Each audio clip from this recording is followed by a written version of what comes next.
Just not the same walking down this hallway without a T-Rex, right? This is the door we went out so many times. It's early. It's 6:45 a.m. on Tuesday. Tuesdays are good if you can get them. November 25th. And the sun's not up. Most of the people are not up. Halloween decorations are going into storage. It's Thanksgiving and Christmas is just knocking on our door. And I came out this door so I wouldn't wake up the other guests. A little slippery here, but the temperature is 35 degrees. The warm-up has begun. We're having a little bit of a Wednesday meltdown that starts on a Tuesday. The over easy chair is not even loaded yet. I'm going to make this fairly quick because I want to do some skiing. It's a travel day. We got to write a J blog. And this is the snowpack here at the base. And you can see it's soft. It's getting snowbally now. But the groomers are going to be fantastic this morning. Let's start with a close-up of New England, and then I'm going to go big picture. Close-up of the sunrise temperatures. And the warmest spot is in the Champlain Valley, 43 degrees. Burlington, Vermont, it's 15 degrees colder in Buzzards Bay. At New Bedford, it's 28. Plymouth is 28 this morning, or Falmouth is 28. Plymouth is 30. So this is what happens when these cold, high-pressure systems go off to the southeast of New England. The return flow from the southwest warms up the Champlain Valley first. And these are lessons we learn watching this every day. If you watch every day, you're like, this is not a surprise. Are there any surprises in the forecast? Well, every day is a surprise. You never know. There's precipitation coming out of the sky already, and I can see it. There's Virga. Make out a cloud right there. Sun's still a few minutes from coming up. And here's the national radar, and it is busy, especially from south central Canada all the way down to the Gulf states with severe weather ongoing in Alabama. Severe storms yesterday in Texas held together across Louisiana, Mississippi. And so this is tropical energy coming out of the Gulf. Oh yeah, I didn't see any tropical storms on the GFS today, but the GFS is fantasy come true for TK, what I've been thinking for December. And there's the mixed precipitation over the Northeast. Sorry, contain yourself. So yeah, I just really want to go to the big picture. We've talked about this rain coming in for tonight and tomorrow for some time, and we're going to go to the GFS now. I didn't even look at the Euro or the Canadian because the GFS looked exactly how I thought it should look. It's not just a wish cast. It's the pattern I see developing, and how it opens December is remarkable. Very different from the last couple days, especially in New England and the Midwest. It focuses more of the energy toward us. And just can't stop myself. I want to take a look up there. All that rime and all that snow on the rocks is going to turn into regular rocks over the next 24 hours with this warm-up. And a warm-up comes when low pressure tracks to your north and high pressure to your south. And let's do that. With the GFS right now, it's a warm front coming across New England. The green is rain, and you see it just barely making it to the Canadian border. So I think central and southern New England are getting clipped by the wave on the warm front coming out of the southeastern United States, separate from the low to our north today and the low that's coming in tomorrow night and Thursday. And so you get a break in the action there. Not too many isobars. This is tomorrow in New England. We're probably foggy and drizzly with temperatures in the 40s north and 50s south. And the melting goes all the way to the summit of Mount Washington tomorrow before the cold front tomorrow night. You can see some green and blue in Vermont as rain ends as snow. Tomorrow evening, not that there's much rain, but then it is wintry weather in all of the Great Lakes states and the Northeast for Thanksgiving afternoon. Pretty much quiet coast to coast. There is a coast to coast front, just happens to have not much going on. A new little bit of low coming in with some snow there in northern Idaho. And in New England and the Northeast and much of Ontario and Quebec, it is full on late December-like weather with winds of 20 to 40 miles an hour and mesoscale snows on the lee of the Great Lakes and the upslope in New England. And some of those snows will hold together all the way to the Maine coast as they did a couple of days ago. And the mountains from New York into Vermont and perhaps northern New Hampshire are going to get well over 6 inches. And here in our favorite meso area of Mount Mansfield and Jay Peak, we're probably going to come in with 10 to 20 inches. Jay may come in with 2 feet of snow by the time that winds down on Saturday. And there's our low lifting north. The isobars start to ease. Another system coming across the country. Powerhouse in the west, a weaker one coming across and not decaying as it comes into New England Saturday night. This is what I thought would happen yesterday. I said I thought that front would still have some action. And sure enough, there is some snow coming at us on Saturday night and Sunday, and then kind of a lull. And now we have an opportunity with high pressure to our south to warm it up again late Sunday into Monday. And that would be warm enough for a rain snow line in northern Vermont, as this front is going to stall and gradually settle south through New England with waves of low pressure coming through on Monday. There's the rain snow line coming south. On Tuesday, here comes another wave. This is amazing. Arctic air pressing across central Canada to our north, high pressure to our north, low pressure to our south.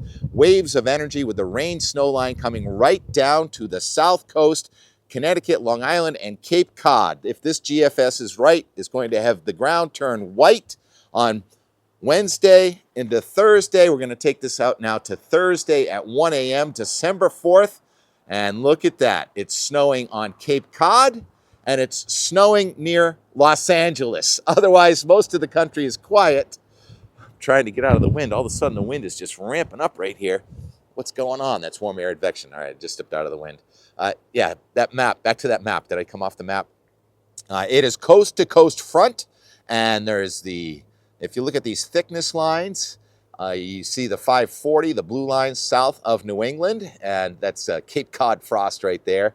And then the 534, 528, 522, 516, 510, pure Arctic air, 502, 504, 498, and it goes below 492 thickness to our north. The coldest air on the planet will be in Quebec if this is right in the GFS. And I really think that this is tending in the right direction. All right, that's it. Oh, wow. I am slip sliding away here on a puddle that refroze as I see the first over easy chair coming across. That's what we're going to do. We're going to get on the over easy, and we're going to go over it, and we're going to ski a couple of hours, and then we're going to take it home. So the Enmore is yesterday's weather today, and we're going to begin it with on the over easy from here on the east side of the West Branch, little river that comes down out of Smuggler's Notch, and a look up towards Smuggler's Notch, and skiing with Weir yesterday. Yesterday's weather today. Call it Enmore.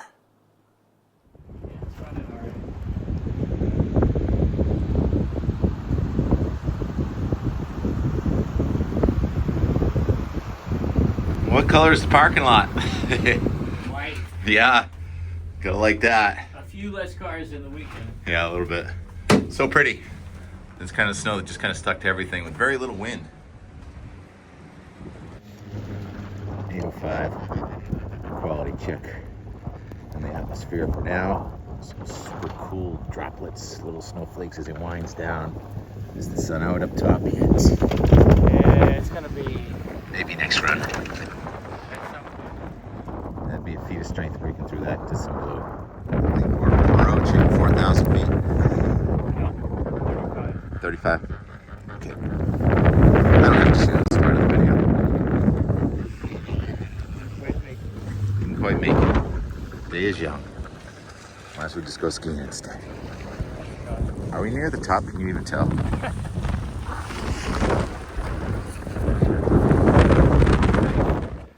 day 4 of skiing, and it's another powder day. About 3 or 4. Woo!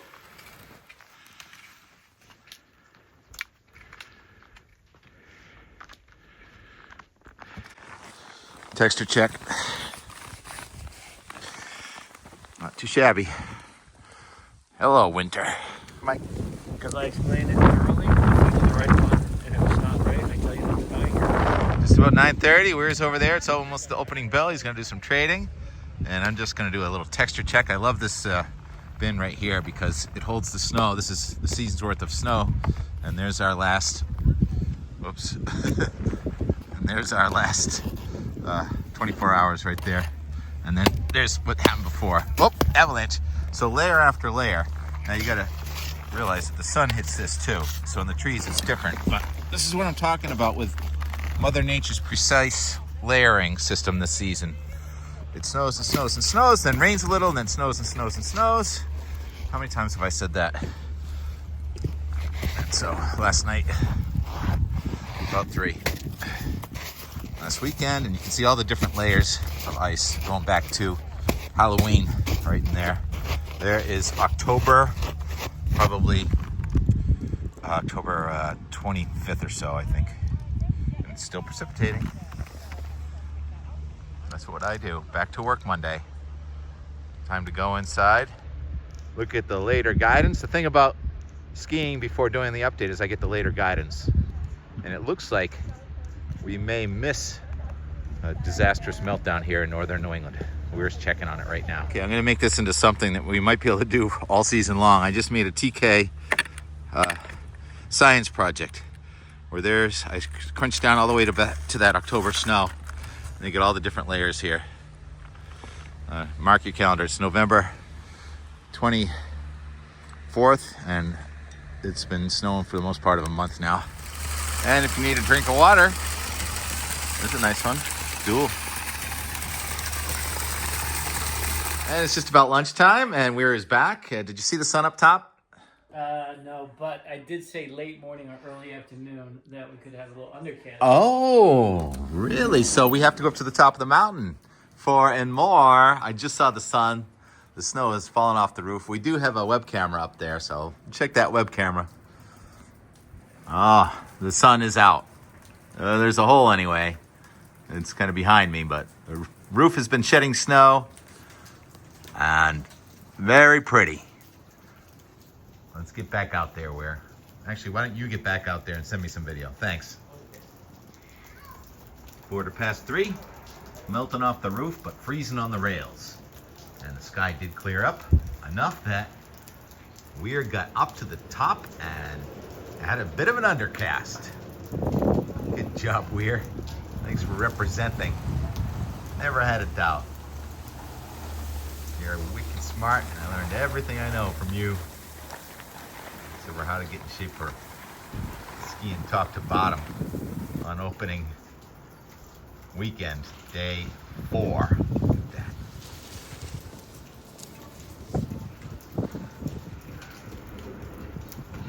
It's weird right up there. See him? And more, and more, and more.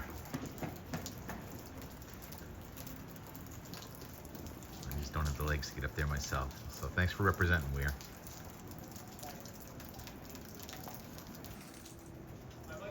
Four o'clock, last call, closing bell.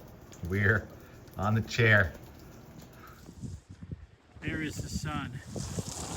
I'm telling you, so close. So close to that undercast, but whatever. It's still gorgeous. Still gorgeous. More and more and more. Fascinating lighting. Can you tell us, Weir, what causes the undercast? How is the cloud beneath the summit of the mountain? Well, in the mountains, an undercast is where you are above the clouds or the moist layer, so you're looking down at clouds. And we kind of had that at the end of the day. Condensation 101 by Weir Lundstedt. How do you get a cloud to form below you? What causes that? Well, it's just a very saturated layer of moisture and condensation. Sometimes you even have some, well, we saw the snizzle this morning because it becomes almost super saturated. And actually you can have very minute water, super cool water droplets too. Noticed a lot of rhyming on the trees, especially in the mid and upper mountains. You see that. It's funny because a lot, I live down by the ocean. If there's a cloud touching the ground, I call it fog. So I don't know when there's a cloud below the ground. Same thing. It's fog, but it's in a saturated layer. Yeah. Usually a high pressure system. Underneath an inversion. Today we just had a little too much mixing, so the clouds kind of. How you liking this little après right here? Great. We need some seats and we need some beverages, I'd say. Yeah, we got to go find some beverages. There's the Alpine Hall right there. That's a kind of a funny name. And was it a little dark coming down on that last run? Yeah, this time of year it's crazy. I mean, it is like you almost need a headlight getting down the last run if you go to the closing bell, which I like to do sometimes. Yep, we're the closing bell guy. And it was a good day in the market too, so that was good too. Oh, yeah. Fun. Back to work Monday. All right. Thank you very much, Weir. That was a great explanation. And we're heading back south. T-Rex and Mitt, Steve, back on the cast tomorrow. Our Tuesday was certainly good if we got it. We did. And our Wednesday, a little meltdown before the post-Thanksgiving snowstorm here in the mountains. Thanks for watching. Talk to you later.